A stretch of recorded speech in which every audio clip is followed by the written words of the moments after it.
Seguimos con esta apasionante carta de primera de Juan y ya estamos en el capítulo 4 y a partir del verso 7. Como veis, siempre hacemos lo mismo, es una predicación expositiva, es ver el texto y qué nos dice el texto y compartir el texto y no intentar ser originales, sino intentar profundizar en lo que Dios nos está diciendo en su palabra. Vamos pues a empezar a leer algunos de los versículos del capítulo 4, versos 7. Llegaremos al 21, pero vamos a leer solamente ahora desde el 7 hasta el 12. Dice: Amados, amémonos unos a otros porque el amor es de Dios. Todo aquel que ama es nacido de Dios y conoce a Dios. El que no ama no ha conocido a Dios, porque Dios es amor. Y en esto se mostró el amor de Dios para con nosotros, en que Dios envió a su Hijo unigénito al mundo para que vivamos por él. En esto consiste el amor, no en que nosotros hayamos amado a Dios, sino en que Él nos amó a nosotros y envió a su Hijo en propiciación por nuestros pecados. Amados, si Dios nos ha amado así, debemos también nosotros amarnos los unos a los otros. Nadie ha visto jamás a Dios. Si nos amamos unos a otros, Dios permanece en nosotros y su amor se ha perfeccionado en nosotros. Luego seguiremos avanzando en el texto y solo quiero destacar que de estas 5 evidencias que Juan presenta en cuanto a lo que entiende que es un creyente genuino, recordad que es una epístola que fundamentalmente es contestar a aquellos que se estaban dejando guiar por los falsos maestros, por las doctrinas gnósticas sobre todo, y entonces hay que desenmascarar. Pero claro, a la vez que desenmascaras, pues dices cosas buenísimas acerca de lo que es un verdadero creyente, ¿eh? Y aquí pues nos toca a nosotros, haya o no entre nosotros en este momento falsos maestros o no que los tengamos cerca, ¿no? Solo una de estas evidencias, la que tiene que ver con nuestras convicciones, la permanencia en la verdad. Las demás, todas tienen que ver con conducta, aunque, aclaro, permanecer en la verdad para un griego no es lo mismo que la verdad en el contexto bíblico. La verdad en el contexto bíblico no solo se cree, claro, hay doctrina y hay teología y lo que queráis, no solo se cree, sino que se practica. Así que, bueno, así que tenemos, estamos avanzando en estas evidencias y hoy, pues como acabamos de leer, en los versos que hemos leído, empieza los versos 7 y 8 con que el amor se demuestra. El amor se demuestra. Amémonos unos a otros, curiosamente, en forma de mandamiento.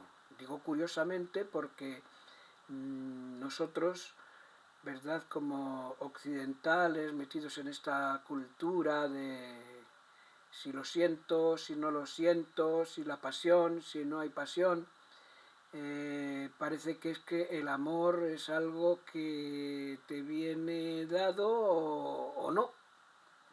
Tengo sentimiento de amar o no lo tengo, no. No. Veremos vamos a pensar aquí que el mandamiento tiene que ver nada menos que con la esencia del ser de Dios. Dios es amor. El amor es de Dios. Es la esencia de su ser. Es el elemento, diríamos, que configura toda la acción de Dios, su manera de actuar hacia el ser humano, es el amor. De tal manera amó Dios al mundo, a los hombres. hombres y mujeres evidentemente, que dio, y dio lo que más tenía. Estamos acostumbrados, como he dicho, al amor como un sentimiento, y esto aplicado diríamos, a nuestra práctica de amar, no es bueno, no es correcto, no nos lleva a ningún sitio. Claro, he dicho que el amor fundamentalmente es de Dios, Dios es amor. Entonces alguien podría preguntar, bueno, vamos a ver, no vemos en muchísimos casos, afortunadamente, verdadera solidaridad, empatía, ayuda, naturalmente. Juan no nos está aquí diciendo de manera directa que el amor humano se puede desvirtuar. Sí, claro que como todo, se puede devaluar con facilidad, se puede mezclar con la búsqueda de la propia satisfacción. Sí, a veces incluso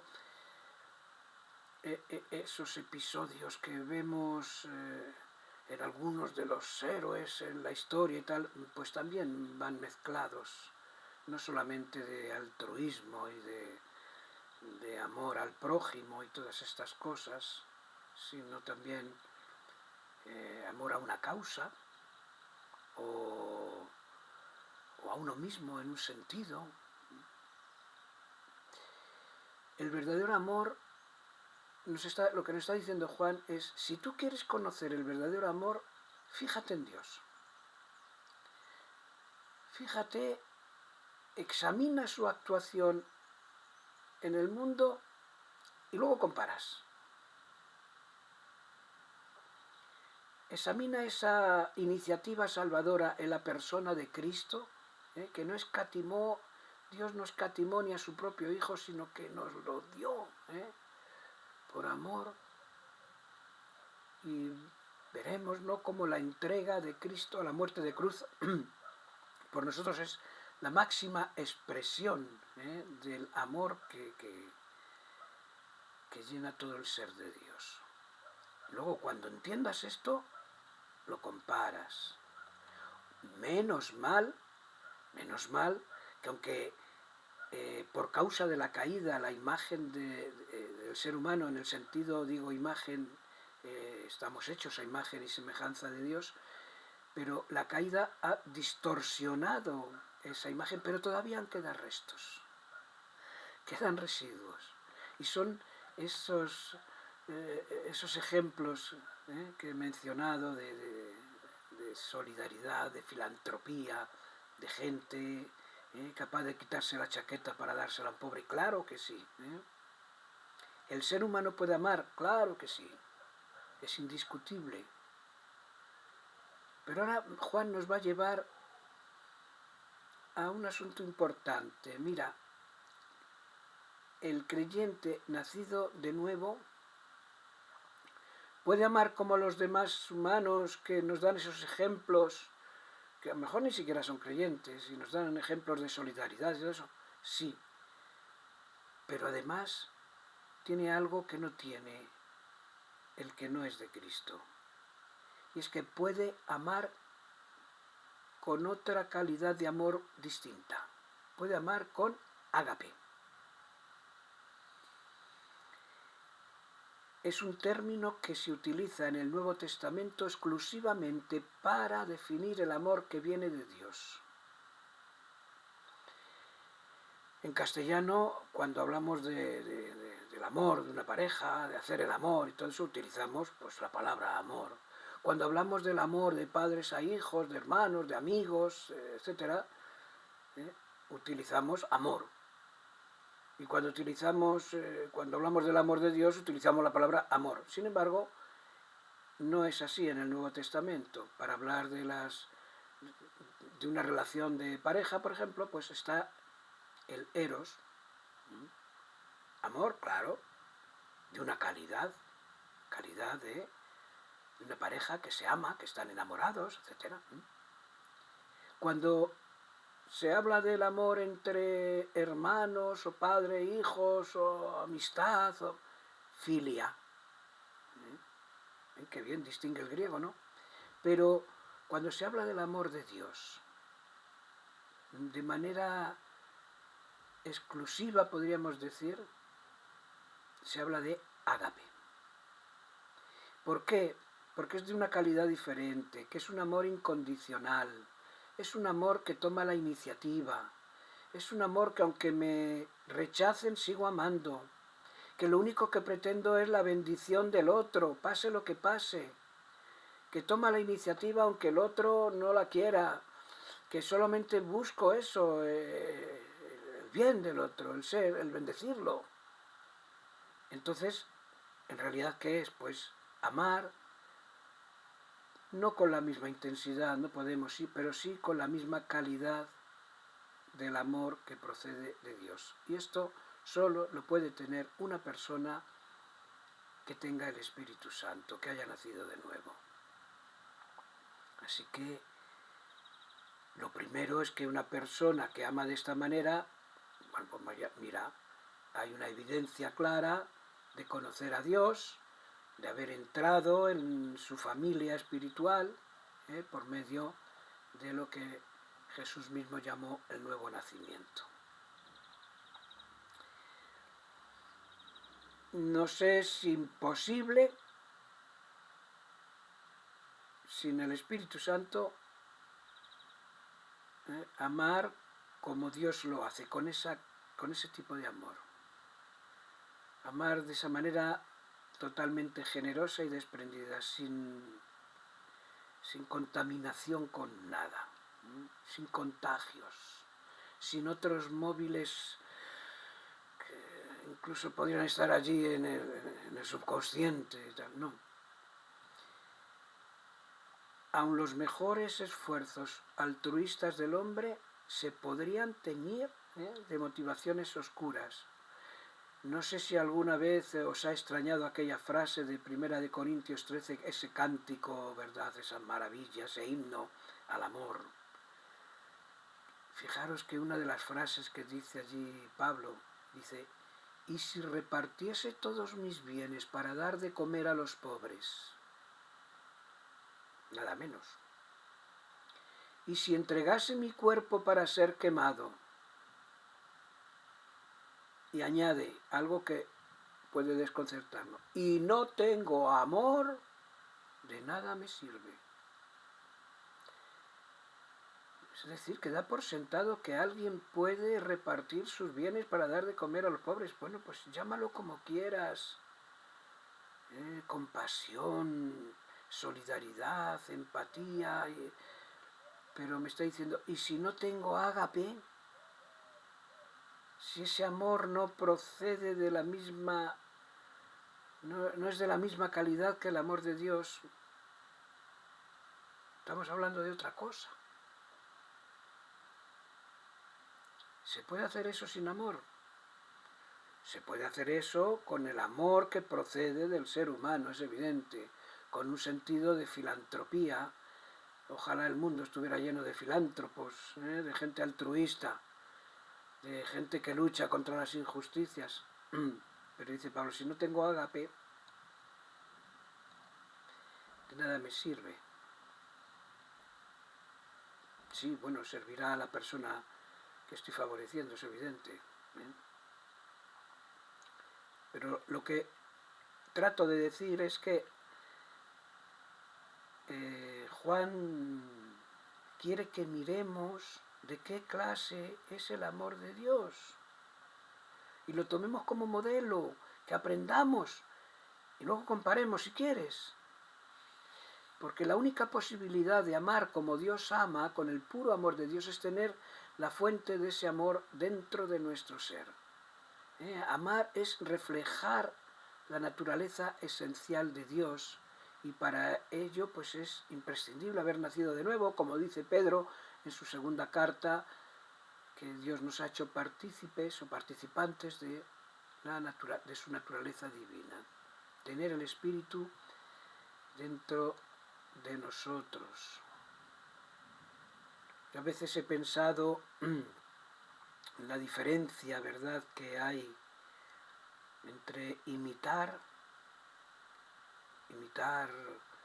lo bueno, con que lo bueno salga de uno. Y recuerdo una anécdota, un sábado por la tarde, cuando yo era niño, los sábados por la tarde el Museo del Prado era gratis, y alguna vez me llevó mi madre. Y una de las veces había... ahora vas al museo y está lleno de gente, casi ni te puedes acercar a los cuadros. Entonces disfrutabas mucho porque a veces las salas estaban prácticamente vacías. Y había una señora muy mayor estaba pintando ahí con la paleta ahí llena de colores y los pinceles, y estaba haciendo una copia del cuadro de las lanzas de Velázquez, de la rendición de Breda, ¿no? Y sería una profesora de Bellas Artes o algo así, quizá jubilada, no lo sé. Era muy mayor. Y estaba haciendo una copia que mirabas el original, mirabas la copia y decías, qué maravilla, si es que parece una cámara de fotos, esto es una maravilla. Estaba imitando, estaba tratando de ver que el pintor, qué colores usó, qué tal. Si el espíritu de Velázquez, bueno, es una manera de hablar, hubiera estado en ella, seguro que no hubiera necesitado ni siquiera mirar la copia, el original para hacer la copia, ¿no? Directamente hubiera salido. Bueno, es una ilustración. Así que tenemos que el amor entre los hermanos arranca del propio ejemplo de Dios. Esto es lo que nos está diciendo. ¿Cómo se ha revelado el amor de Dios? ¿En qué consiste el amor de Dios? Pues nos va a hablar de su iniciativa, la iniciativa de Dios en nuestra salvación, y nos va a hablar de las implicaciones de ese acto de amor para nuestra conducta cotidiana. Y ahí están los versos 9 y 10. Que en esto se mostró el amor de Dios para con nosotros, en que Dios envió a su Hijo unigénito. Es decir, quiere que examinemos esa acción de Dios para que entendamos la calidad de su amor, en qué consiste su amor. Así que, sí, el amor de Dios se ha demostrado en el envío de su Hijo unigénito para ser el autor, la fuente de vida eterna. Así que su realización tuvo que ver con lo que Dios hizo. Dios envió. Dios dio el primer paso para buscar nuestra reconciliación. Recuerdo aquel texto que de vez en cuando cito, ¿no? Dios estaba en Cristo reconciliando consigo al mundo y no tomándole a los hombres en cuenta sus pecados. Dios envió. Y esto es fundamental. Curiosamente, toma la iniciativa frente a la iniciativa que nosotros habíamos tomado. ¿Y cuál era nuestra iniciativa? Todos nosotros nos descarriamos como ovejas, cada cual se apartó por su camino. Y es que el amor cuesta. Si no hay acción, no hay amor. Habrá sentimentalismo. Puro sentimiento, eso no es amor. El costo de esa iniciativa lo hemos leído, que envió a su Hijo unigénito. Se desprendió de aquello que más valor tenía para él. Diríamos que lo envió al Calvario para lograr nuestra redención. ¿Y quiénes son los beneficiarios? Hombre, pues diríamos el mundo, claro, de tal manera amó Dios al mundo, ¿no? Al mundo rebelde, al mundo lleno de maldad, en el cual nosotros también éramos hijos de ira, lo mismo que los demás, el mundo que aborrece al Creador, el mundo que odia a su Hijo, a lo suyo vino y los suyos no lo recibieron. Así que Dios muestra su amor a aquellos que no merecemos su misericordia y abre una puerta de la reconciliación. Reconciliaos con Dios, ya Dios se ha reconciliado con vosotros. Acógete a esa invitación. ¿Y con qué? ¿Cuál fue su móvil? Pues para que vivamos por Él. Para que vivamos por Él. A los que estábamos muertos en delitos y pecados, llegó un mensaje de esperanza. Que Cristo en la cruz había anulado, dice el texto, mediante la muerte, el poder de aquel que tenía el poder de la muerte, esto es, el diablo.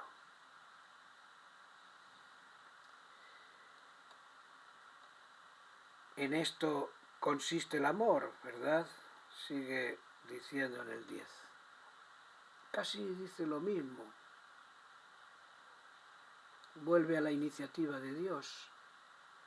Contrasta nuestro amor con el amor de Dios. Cuando éramos impíos, cuando éramos enemigos, cuando éramos hijos de ira, cuando estábamos muertos en delitos y pecados, cuando no había nada que hacer con nosotros, Él amó. Y ahora compara, incluso con los mejores rasgos que puedas encontrar de gente maravillosa que ha hecho muchas cosas por la humanidad, de médicos que se han inoculado sustancias sobre sí mismos para intentar salvar de una epidemia, yo qué sé, mil cosas. Bueno, pues ahora compara el amor del hombre, que en definitiva es un reflejo pobre y difuso del amor de Dios, compáralo con el amor de Dios. Y Juan dice que nos amó a nosotros. ¿Cómo que a nosotros? A nosotros solos. No amó Dios al mundo, sí, nos amó a nosotros, porque aunque el amor de Dios abarque al mundo entero, solamente lo experimentan de forma especial los que responden a esa invitación del Evangelio y entran en la familia de Dios por medio del nuevo nacimiento. Reconciliaos con Dios. Dice en el verso 11 que si Dios nos ha amado así, también debemos amarnos así unos a otros.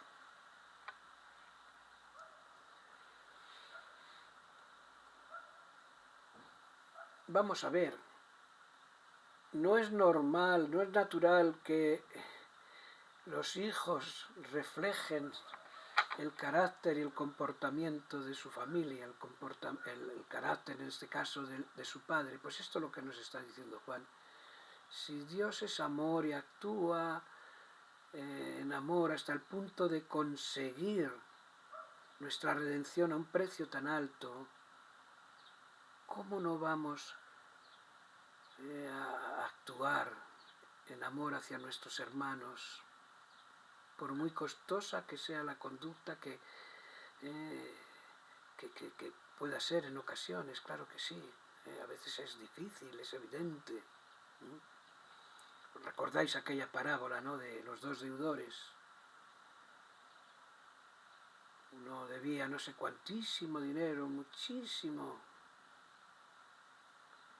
y le fue perdonada la deuda, y luego otro que le debía a él lo que fuera, pero comparado con lo que él había debido no era nada, y le agarra del cuello, devuélveme lo que me debes. Por favor, ¿cómo se puede ser tan ilógico?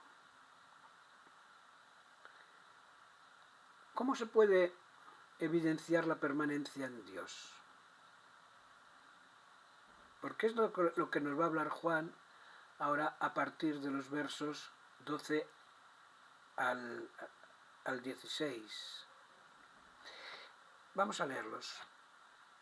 Nadie ha visto jamás a Dios. Si nos amamos unos a otros, Dios permanece en nosotros y su amor se ha perfeccionado en nosotros.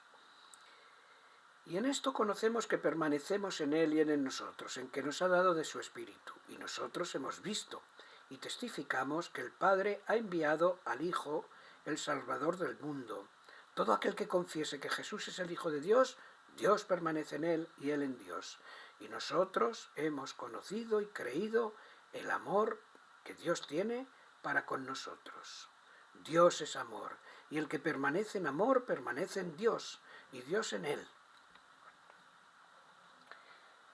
Fijaros el verso 12, lo que nos está diciendo es que, ¿cómo decirlo?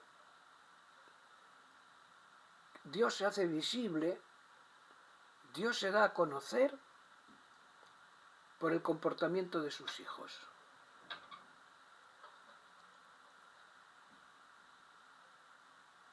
El Dios invisible se hace evidente cuando actuamos en amor según esa misma pauta que nos ha dado Dios. Mirad, texto que conoceréis de sobra. Empieza el Evangelio, en el prólogo del Evangelio de Juan. A Dios nadie le vio jamás. Invisible.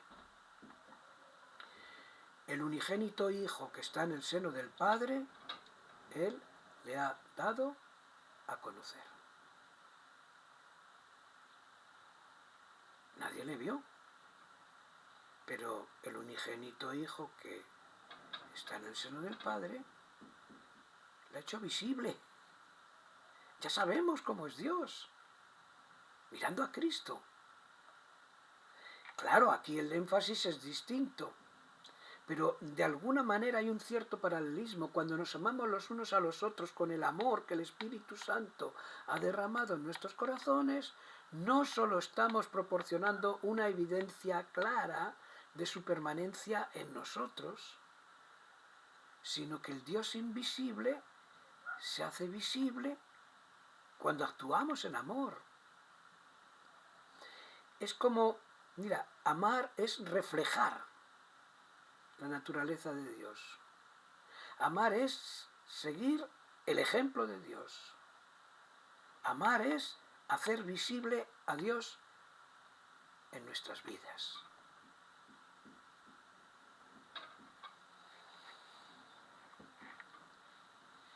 Pero el otro aspecto es el que hemos leído en el verso 13, tiene que ver con la persona del Espíritu Santo.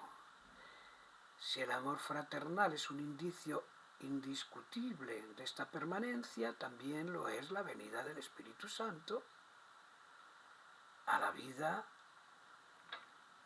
de aquel que es de Cristo. Y quiero que recordemos que una de las figuras empleadas en el Nuevo Testamento para describir al Espíritu Santo es la del sello. Somos sellados con el Espíritu de la promesa, que es las arras, la garantía de nuestra herencia. Dios envía su Espíritu como sello al corazón de todo aquel que nace de nuevo. Es como la señal, que era un sello, señal de propiedad, señal de posesión. Hemos sido comprados por un solo espíritu, dice Pablo en 1 Corintios 12:13, por un solo espíritu fuimos todos bautizados en un cuerpo y a todos se nos dio a beber de un mismo espíritu. Y añade también en Romanos, si alguno no tiene el Espíritu de Cristo, no es de él. A mí, cuando la gente dice, no, sí, fulano sí, es cristiano, se congrega, bueno, vale, sí, puede ser una señal, algo es, pero ¿tiene el Espíritu de Cristo? Así que la actuación del Espíritu Santo en los hijos de Dios demuestra la realidad ¿verdad? De una relación directa e íntima. Pero hay algo más. En los versos 14 y 15 hay una tercera señal de la permanencia de Dios en nosotros. La confesión de Jesucristo como el Hijo de Dios. Nosotros hemos visto y testificamos que el Padre ha enviado al Hijo, el Salvador del mundo. Nosotros. Y todo aquel que confiese que Jesús es el Hijo de Dios, Dios permanece en él, etc. La Iglesia tiene su fundamento en la persona y la obra de Cristo. Una doctrina errónea sobre la obra y la persona de Cristo nos lleva a una perversión del Evangelio. Es otro Evangelio, no tiene nada que ver. Y la doctrina sobre el Señor Jesucristo se fundamenta en lo que los apóstoles recibieron como testigos y nos han transmitido. Así que, por ahora, ¿qué tenemos? El amor a los hermanos, lo hemos visto, versos 11-12, la posesión del Espíritu Santo, verso 13, y la confesión de Jesús como el Hijo de Dios y el Salvador del mundo. Y esto forma como una especie de, diríamos, de cuerpo de evidencia indiscutible en cuanto a la permanencia de Dios en nosotros.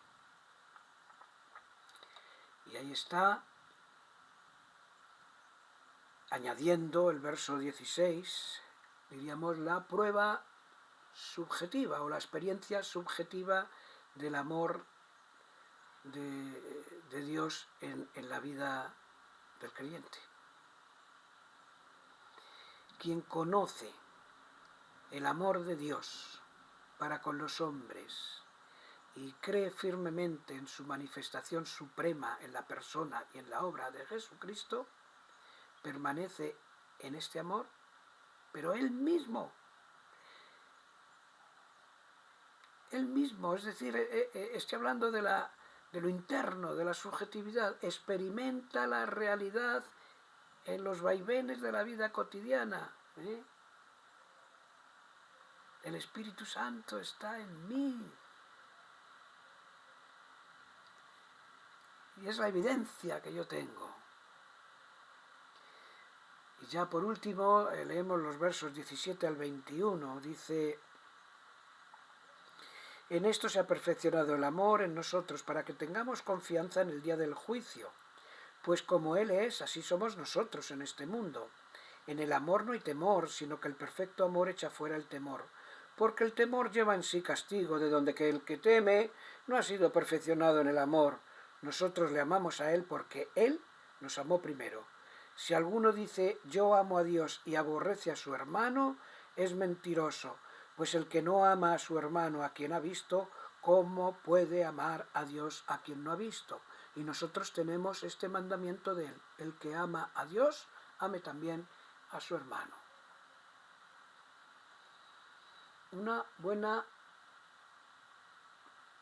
noticia y además muy práctica, ¿no? Dice que la presencia del Espíritu Santo en nuestra vida, es decir, esa permanencia en Dios del creyente, además de lo que supone, que ya es mucho, facilita un proceso de perfeccionamiento. De perfeccionamiento en el sentido, perfeccionamiento del amor de Dios en nosotros. Sed perfectos como vuestro Padre que está en los cielos es perfecto. Bueno, que no cunda el pánico, ¿no? La perfección es un camino, llamémosle, por favor, quitémonos esas ideas como que nosotros vamos a lograr la perfección. Es Dios el que se ha propuesto presentarnos delante de su presencia sin mancha, ni arruga, ni cosa semejante. Es el que se ha propuesto hacernos conforme a la imagen de su Hijo. Nos quiere presentar como esa novia sin mancha, ni arruga, ni cosa semejante. Y esto no es instantáneo, hay avance hacia la perfección. Debemos, dicen Filipenses, ocuparnos con temor y temblor en nuestra salvación, pero no en una salvación que vayamos a ganar, sino en la salvación que ya tenemos. Y sigue diciendo, porque Dios es el que en vosotros produce el querer como el hacer por su buena voluntad, dice, ¿verdad? Allí en Filipenses capítulo 2 y verso 12. Es decir, lo que hacemos es dejar que el Espíritu Santo, que Dios opere en nuestras vidas, que Dios opere en nosotros ese querer, ese hacer, para tirar adelante. Nosotros no podemos ser los protagonistas de nuestra santificación, así que tenemos una meta, sí, y es desarrollar, pero en el poder del Espíritu Santo, esforzaos, pero esfuérzate en la gracia, le dice Pablo a Timoteo, desarrollar en el poder del Espíritu Santo un amor que sea firme y maduro. En este sentido es que estaba diciendo ese perfeccionamiento del amor de Dios en nosotros. Que experimentemos ese, en contraste con una emoción superficial, con una emoción inestable, con una emoción inmadura que a veces pasa, y aquello se va como la neblina. Y esto tiene dos resultados positivos. Plena confianza ante Dios, lo hemos leído, versos 17 y 18, y amor sincero a los hermanos. Lo veis ahí en los versos 19 al 21 que hemos leído. Claro, la permanencia en Dios, esa maduración del amor de Dios en nosotros permite un desarrollo, ¿verdad?, que nos hace que confiemos en el día del juicio. Y dice Juan, lo sigue sorprendiendo, como Él es, así somos nosotros en este mundo. ¿Cómo?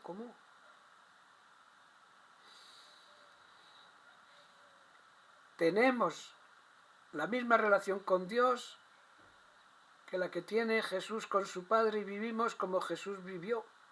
¿Está diciéndonos esto? Vamos a ver.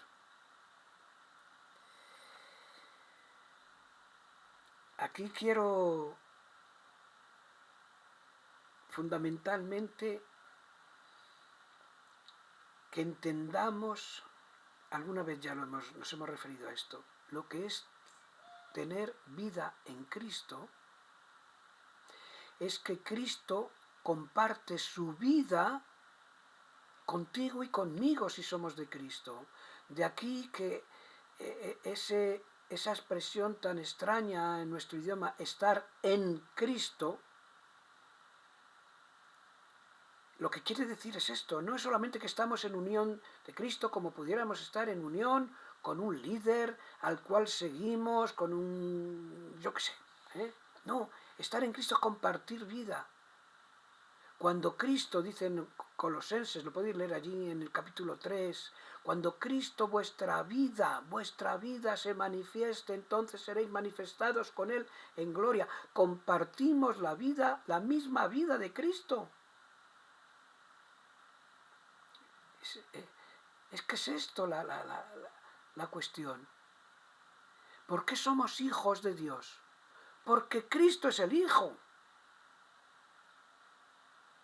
Aunque diga la gente, todos somos hijos de Dios, da lo mismo, lo que crea, lo que no crea, la raza que... No, es que sí, hijo en el sentido de ser criaturas de Dios y que Dios nos ama y todo lo que queráis, vale. Pero hijos de Dios, nos dice el apóstol Juan en el prólogo de su evangelio, a los suyos vino, los suyos no lo recibieron, pero a los que creyeron, a los que le recibieron, a los que creyeron en su nombre, les dio el poder, la potestad de ser hechos hijos de Dios, los cuales no son engendrados de carne ni de sangre ni de varón, sino de Dios. Esto parece muy fuerte. Nuestra relación con Dios, repito, es la que tiene el Hijo con Dios, y eso surge de que estamos en Cristo. Revestidos de Cristo, nos dirá Pablo en Gálatas. Aceptos en el amado. Y Juan nos quiere decir lo mismo. Por eso dice, tened confianza. Cuando venga el Señor Jesucristo, pegad palmas de alegría, porque nuestra comparecencia ante el tribunal divino, ante el tribunal de Dios, nuestra aceptación no depende de nuestro mérito, sino de la propia justicia de Cristo, que se nos imputa a nosotros.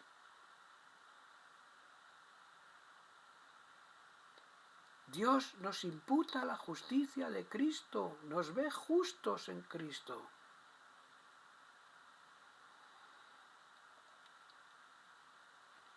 Bueno, podríamos ir más allá, ¿verdad?, con este pensamiento. Bueno, pues esto, por favor, esto diríamos que destierra todo sentimiento de pánico frente al hecho del juicio divino. El temor y el amor son incompatibles, y el amor perfecto no deja lugar para el temor en el corazón del creyente.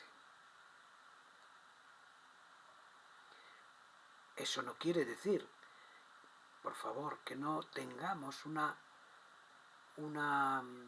actitud de temor reverencial ante la majestad del Señor. Es el Señor, es nuestro Señor, y ha de señorear sobre nosotros, y hemos de darle cuentas en el tribunal de Cristo, no para salvación o condenación. No está diciendo eso allí en 2 de Corintios capítulo 5, ¿verdad? No está diciendo eso, daremos cuenta ante el tribunal de lo que hemos hecho. Claro que sí. Y temer a Dios es tenerle en cuenta en lo que hacemos. Y esto en todo momento es algo propio del creyente. Así que nada de pánico frente a la perdición eterna, porque el buen pastor ha dado su vida por las ovejas y ha afirmado que no perecerán jamás, porque nadie puede arrebatarlas de su mano. Ahora bien, eso no, por favor, Dios no es un colega nuestro, el Señor Jesucristo no es, nos llamó amigos, pero dice Pedro que si invocamos por Padre aquel que sin acepción de personas juzga según la obra de cada uno, pues que estemos este tiempo de peregrinación con una actitud de temor reverencial, temor en ese sentido, tenerle en cuenta. Todos vamos a presentarnos delante del tribunal de Cristo, ya somos salvos, habrá recompensas o pérdidas, la obra de cada uno será probada, y el motivo principal del creyente en su servicio al Señor no es tanto el temor al juicio, sino que debe partir de agradecimiento. El amor de Cristo nos constriñe, nos pone en aprieto. El amor de Cristo no nos deja otra alternativa. Pensando que uno murió por todos, luego todos murieron para que los que vivan para aquel que murió y resucitó por ellos. Y en el verso 19 dice que necesitamos, ¿verdad?, un motor para que me impulse a amar. Claro, ¿cómo llegar a una meta que desde una perspectiva humana parece inalcanzable? Bueno, pues lo primero te está diciendo, mira, no es que tú ames a Dios porque ha salido de ti, sino Él nos amó lo primero a nosotros, su amor hacia nosotros. Cuando hayamos experimentado el amor de Dios, en toda su fuerza arrolladora, y esa es la realidad de nuestra vida, de todos aquellos que hemos sido justificados por la fe, hemos sido hechos partícipes de la naturaleza divina, de la gracia de Dios, sellados con el Espíritu Santo. Es una experiencia de Dios que nos capacita para amarle a Él. Le amamos porque Él nos amó. En la versión, creo que es la nueva versión de la Biblia americana, no dice nosotros le amamos a Él porque Él nos amó a nosotros, sino nosotros amamos porque Él nos amó primero. Amamos en general. Quizá esto engloba a Dios y al prójimo. Yo no tengo ninguna autoridad en el griego, no os podría decir, pero me suena muy bien. Toda expresión genuina de amor, sea a Dios, sea al prójimo, procede porque Dios nos ha amado el primero.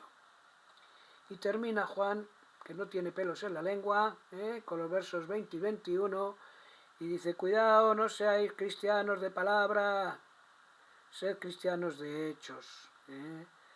Recordemos lo que dijo Jesús, aquellas palabras que tomó de Isaías, este pueblo de labios me honra y su corazón está lejos de mí. Y aquí lo que nos está diciendo es que si decimos que amamos a Dios y al mismo tiempo no amamos al hermano, es mentira, es mentira. Es imposible amar a Dios y no reflejar el amor en nuestras relaciones de los unos con los otros. El que no ama a su hermano, que ha visto, ¿cómo va a amar, cómo puede amar a Dios a quien no ha visto? Así que miremos a los demás como seres hechos a imagen y semejanza de Dios, aunque sea una imagen y semejanza muy distorsionada por el pecado, por supuesto. Veamos a nuestros semejantes y a nuestros hermanos de esa manera. Si no somos capaces de amar al otro, a ver qué pasa. ¿Es real? ¿Nuestra conversión es real? ¿El amor a Dios? Son inseparables. Por eso Jesús, cuando le preguntaron, maestro, ¿y cuál es el de todos los 613 mandamientos que han sacado los rabinos allí, dinos cuál es el más importante? Y bueno, sí, vale. Sí, amarás a Dios sobre todo. Y dice, y no se quedó ahí. Y el segundo, nadie le preguntó por el segundo, es que son inseparables. El segundo es semejante, amarás al prójimo como a ti mismo. Así que si el amor que decimos tener a Dios no ha de quedar en palabras, pues el que intenta divorciar el amor a Dios del amor al hermano demuestra que la fe que dice confesar no es tal, es falsa. No admite discusión cómo termina el verso 4. Mandamiento. El que ama a Dios, ame también a su hermano.